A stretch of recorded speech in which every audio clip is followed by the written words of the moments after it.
Vamos então estar à conversa nos próximos minutos com o Padre Rui Alberto, é diretor das edições salesianas. Vamos perceber aqui aquele que é o nono Evangelizar. É um encontro que, portanto, já é crescidinho na nona edição, contudo temos que perceber como é que tudo isto nasceu e o que é que se pretendia quando fizemos o primeiro Evangelizar. Desta feita, a nona edição está subordinada a um tema que é ir ao encontro dentro e fora do redil. O que é que será que isto quer dizer? Bom, é o que vamos perceber já nos próximos minutos. Padre Rui Alberto, muito obrigada por ter vindo até à Ângelos TV falar connosco sobre este encontro e, de facto, se calhar poderíamos fazer história. Houve uma primeira edição, o que é que vos motivou a esta primeira edição? Foi a necessidade de oferecer uma proposta de qualidade para a formação de catequistas, animadores de pastoral juvenil, chefes de escoteiros, gente que está ligada ao trabalho mais de educação e evangelização com os jovens. Felizmente há muitas coisas, há muitas propostas a acontecer, mas queríamos inovar um bocadinho na maneira de o fazer. Normalmente a formação que nós fazemos neste contexto de igreja é bastante clássica, não é? Há um especialista que sabe de um tema ou de outro, apresenta o seu saber, as pessoas ouvem com atenção maior ou menor, vamos lá, vamos ser honestos, e pronto, incorporam isso e pronto, e voltam para casa, certamente um bocadinho mais competentes naquilo. Quisemos experimentar outras coisas e mais do que fazer uma formação nestes moldes clássicos, quisemos quase inventar uma espécie de feira da formação. Agora, nesta época do verão, estão muito de moda as feiras medievais e tal, e pegámos um bocadinho nesse modelo. Há um espaço amplo, onde há uma série de barraquinhas, de eventos e tal. E então quisemos organizar um espaço de formação, com a duração de um dia, onde toda a gente pudesse participar, tivemos um cuidado de fazer uma boa divulgação, ter preços muito acessíveis, e onde o que é que acontecia? Haveria uma série de barraquinhas, isto é, que nós chamamos de workshops, isto é, pequenos espaços de formação, que cada um, na sua liberdade, escolhia, olha, interessa-me isto, interessa-me aquilo, interessa-me aquilo. Pronto. E então cada um, digamos, passeava pela feira, digamos assim, em função dos seus interesses, das suas necessidades. Qual era a vantagem disto? É que dava às pessoas uma maior responsabilidade pela sua própria formação. Havia gente que se inscrevia e dizia, olha, isto aqui é uma área que à partida me interessa, vou para aqui. Outras pessoas seguiam uma lógica bastante oposta. Olha, nunca ouvi falar disto, não sei nada disto, não tenho competência nenhuma neste aspecto, deixa-me experimentar. Não é? Por outro lado, também permitia cobrir de uma maneira equilibrada aquilo que são as várias áreas de formação. Às vezes tem que ver com dominar melhor os conteúdos da nossa fé.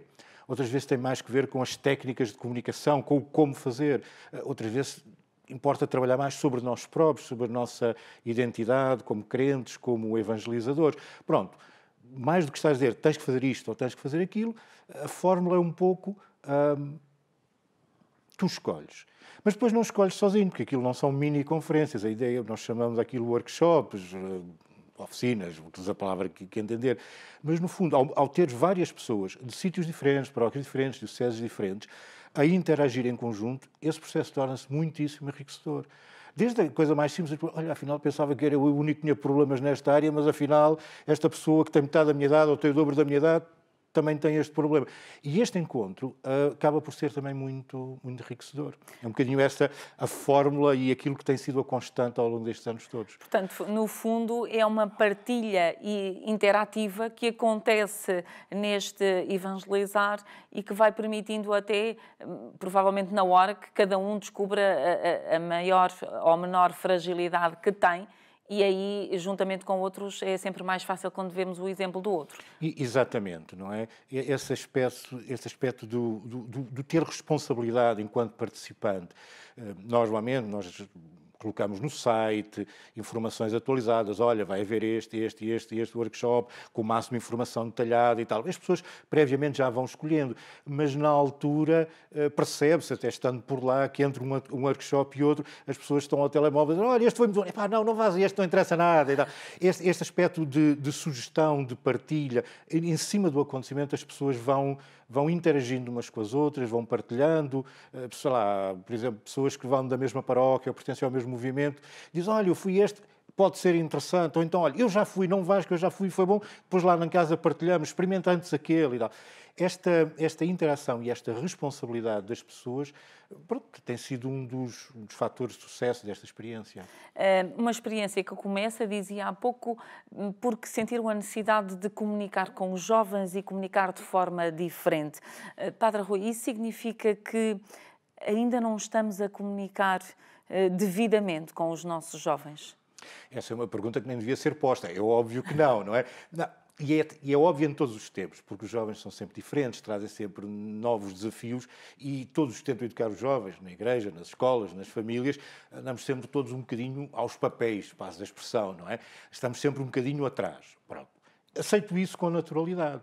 Agora, sabendo isso, tomando consciência da dificuldade, acredito que, por um lado, porque Deus nos ajuda nesta missão, a todos nós que estamos envolvidos, seja a que nível for, e porque, por outro lado, há coisas interessantes a acontecer, há gente que está a fazer boas experiências, e se calhar, até porque somos igreja, tal colocarmos em rede, partilharmos estas boas experiências, não, insisto, não naquela perspectiva de quem dá uma aula, olha, lição, é assim, faz isto e está o problema resolvido.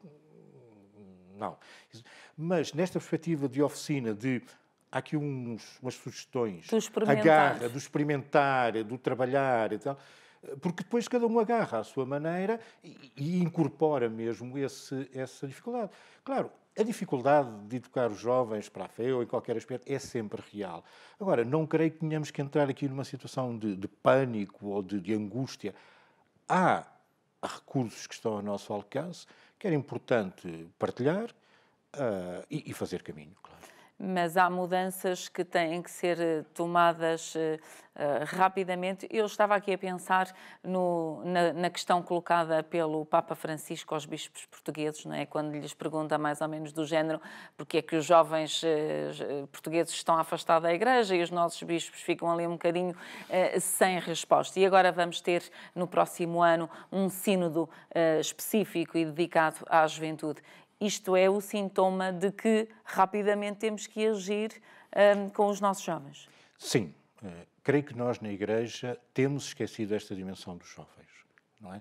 Aliás, é a primeira vez na história da Igreja que o todo da Igreja se dedica a refletir sobre os jovens, ao nível do sínodo, não é? Houve há cerca de 10 anos, de 11, 12 anos, o Papa Bento XVI escreve uma carta aos católicos todos da Irlanda. Tinha que ver com a questão do abuso de menores, mas é um tema dos jovens e que ele envolve a Igreja toda. De resto, o que tem havido, de bispos ou de papas, é um bocadinho uma mensagem aos jovens, como se fosse assim um setor.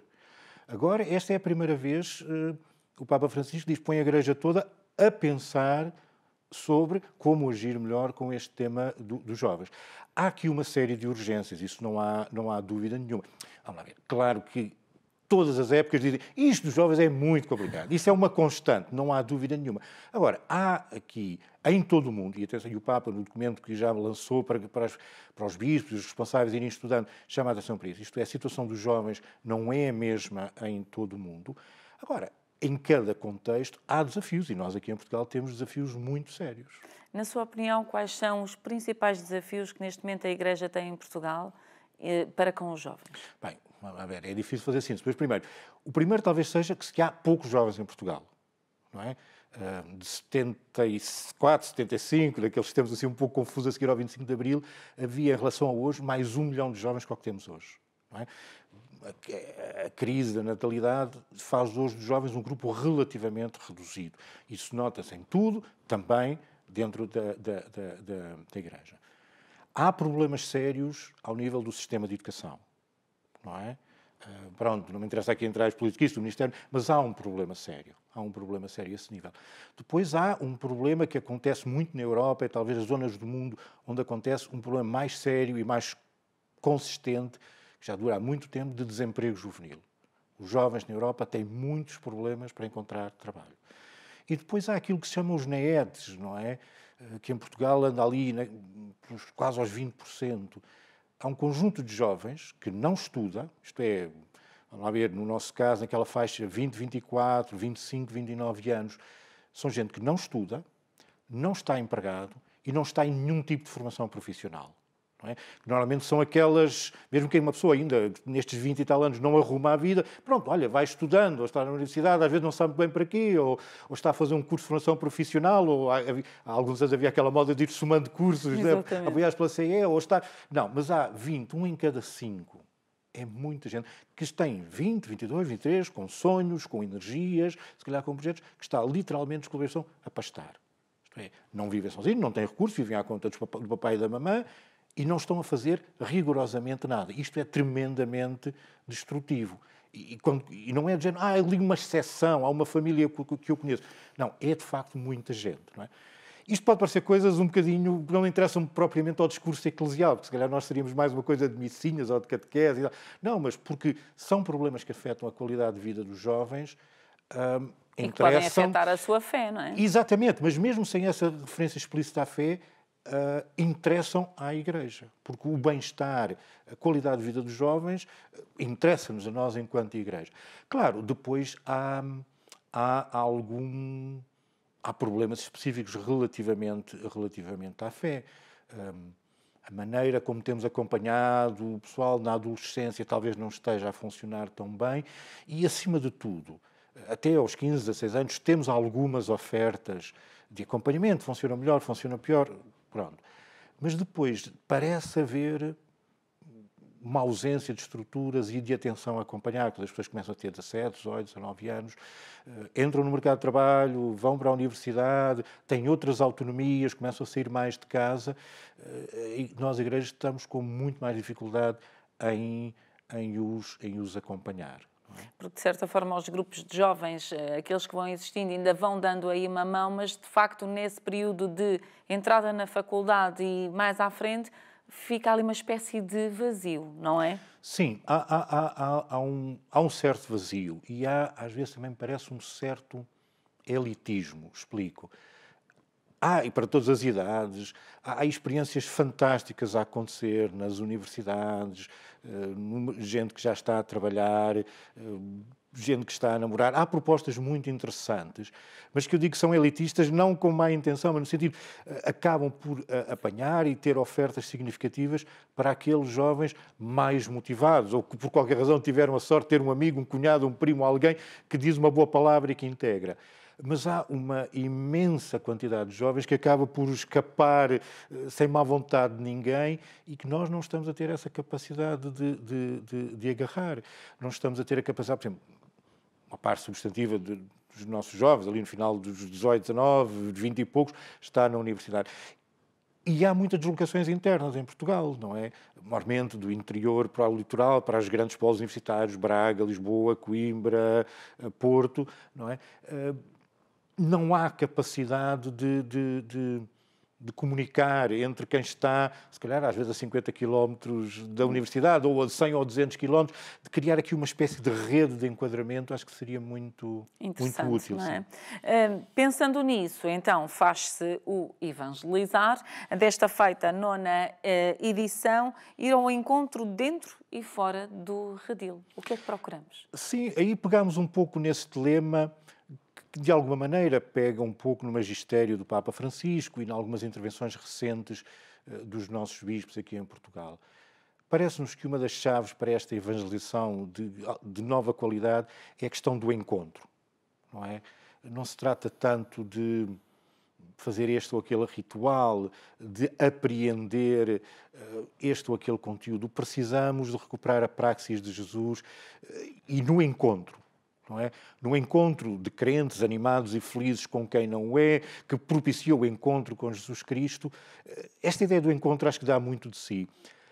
Mas depois pegando um bocadinho naquilo, coisas que os nossos bispos já disseram há alguns anos, não é?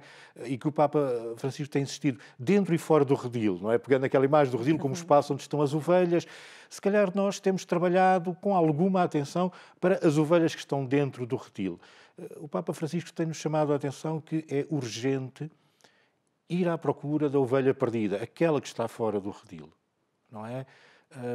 Claro, é muito complicado para todos nós ir lá para fora, porque lá fora às vezes está frio, há tempestade, há ventanias, é perigoso sair da nossa zona de conforto, sim.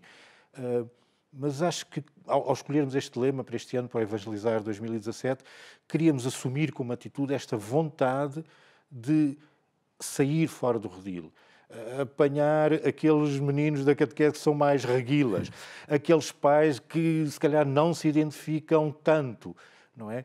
E nós próprios, nós que somos catequistas, animadores, o que for, termos a capacidade de sair da nossa zona de conforto. Temos direito a ela, mas se calhar talvez o Espírito de Deus nos esteja a chamar e a oferecer os recursos para sairmos dessa zona de conforto e anunciarmos este Evangelho de alegria a todas as pessoas que encontramos pelo caminho, mesmo sendo em estradas que não estamos habituados a pisar. O Evangelizar 2017 vai decorrer por 3 fases, por assim dizer.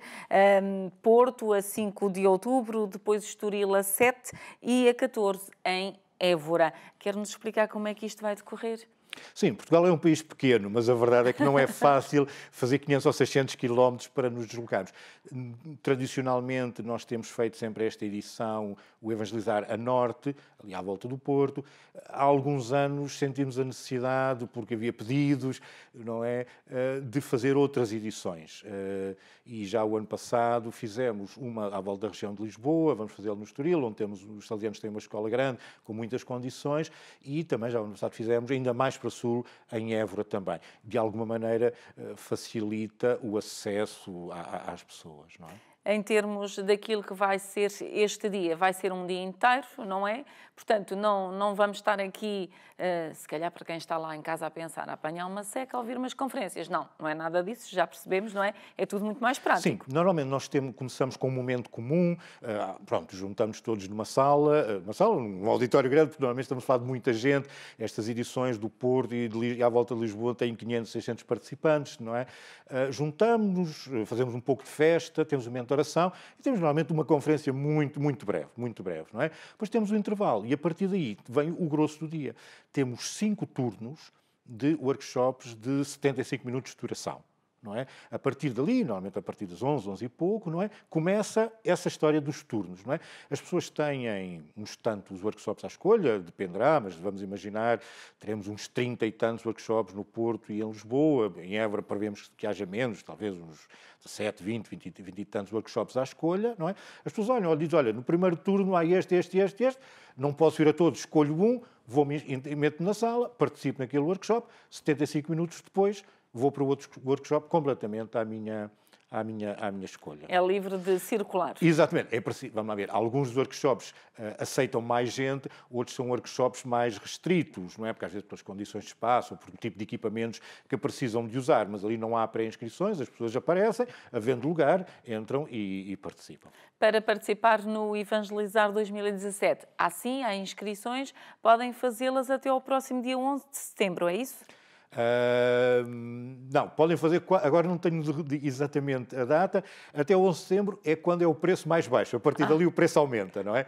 Sim, não tenho agora exatamente a data, então, mas praticamente... deve ser isto, até 11 de setembro o kit custa 5 euros, exatamente. É isso? Depois, a partir do dia 12, só para os 8. Exatamente, não é? Para nós é importante favorecer as pessoas que se inscrevem mais cedo, porque nos facilita imenso a organização, não é? Estes custos são basicamente para logística, os formadores, e estamos a falar de muitas dezenas de formadores que aparecem gratuitamente, não é? É preciso organizar estas coisas todas, termos uma ideia previsível de quantos formadores vão ser precisos, quantas salas vão ser precisos, porque imaginais ter 20, 30 workshops a funcionar em simultâneo, não, é preciso encontrar salas com o mínimo de qualidade, porque depois toda a gente quer um quadro interativo e um projetor e acesso à internet, e pronto, felizmente as entidades parceiras que nos dão o espaço permitem fazer isso, mas é preciso preparar as coisas com algum tempo. Sim. Na última edição tiveram 1000 participantes, mais ou menos. Exatamente. Têm alguma ideia do que é que podem alcançar nesta edição? Sim, em princípio estamos a contar com também à volta disso, com os 1000 participantes entre as 3 edições. Não é? Normalmente entre Lisboa e Porto, ou Estoril e Porto, são aquelas que levam mais gente, digamos assim, Évora menos, não é? Porque normalmente ali de Évora vai gente das dioceses do Alentejo, das dioceses do Algarve também, pronto, mas também estamos a falar sempre acima dos 200, 300 participantes e mesmo nessa, não é? E pronto, enfim, havendo espaço, a gente aceita sempre inscrições. inscrições, não é? Padre, estamos-nos aqui a referir, e só para especificar um pouquinho mais e ficar bem esclarecido lá em casa, é dirigido essencialmente a catequistas E catequistas, animadores, escuteiros, toda a gente que está envolvida na educação cristã das gerações mais novas. Não é? Mensagem lá para casa para quem está a ouvir e pensa, vou ou não vou? Eu convidava a falar com quem já foi, não é? Que acho que tem dado um feedback muito positivo, não é? Por isso é que já temos andado a repetir isto há vários anos. Passem pelo site de divulgação do evento, vejam o que é que já lá está, quais são as propostas, vejam os vídeos que os formadores estão a colocar online, a dizer o que é que vão fazer. E se acharem que aquele menu, isto é, aquela lista de barraquinhas da tal feira, vos pode interessar, apareçam.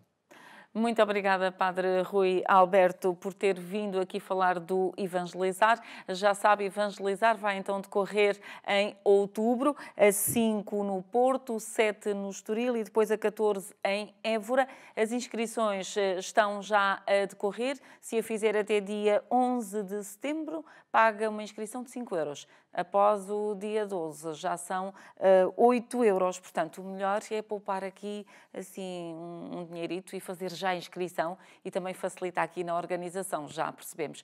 Foi a conversa que tivemos então com o Padre Rui Alberto, ele que é diretor das Edições Salesianas.